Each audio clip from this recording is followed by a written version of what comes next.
सनातन धर्म प्रेमी जनों, जय श्री कृष्ण। आज एक अति विशिष्ट संयोग बन रहा है, अर्थात एक और पुरुषोत्तम मास, दूसरा त्रिस्पर्शा एकादशी और तीसरा अति विशिष्ट श्रीमद् भगवत गीता का 15वां अध्याय, जिसका नाम भी पुरुषोत्तम योग कहा जाता है, जो स्वयं भगवान के मुख से निकला है।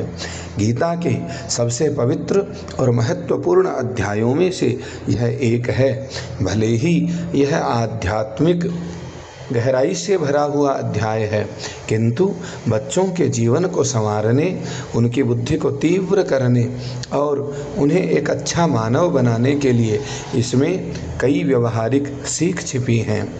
बच्चों के लिए यह अध्याय कैसे कल्याणकारी है, इस हेतु कुछ सारांश देखें। स्मृति और मानसिक विकास। इस अध्याय में मात्र 20 श्लोक हैं। बच्चों को इसके श्लोकों का उच्चारण सिखाने से उनकी भाषा शुद्ध होती है। दूसरा, एकाग्रता बढ़ती है, कंसंट्रेशन और स्मरण शक्ति तेज होती है। तीसरा, संस्कार और जड़ों से जुड़ाव।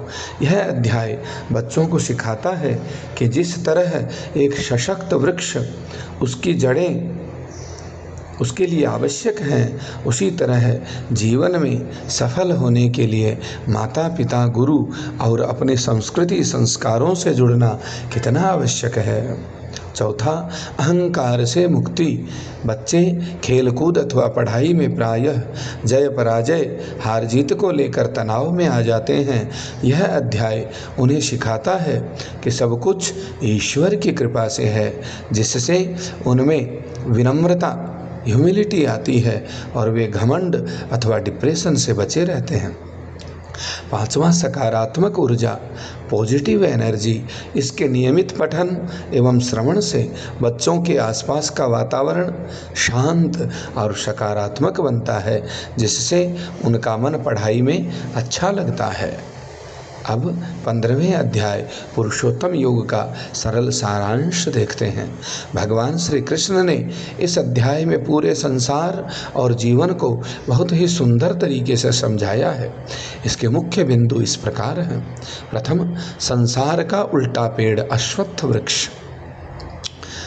अध्याय का प्रारंभ अत्यंत आश्चर्यजनक उल्टे लटके हुए बरगद के पेड़ के उदाहरण से होता है, जिसकी जड़ें ऊपर अर्थात ईश्वर की ओर और शाखाएं नीचे संसार में फैली हुई हैं।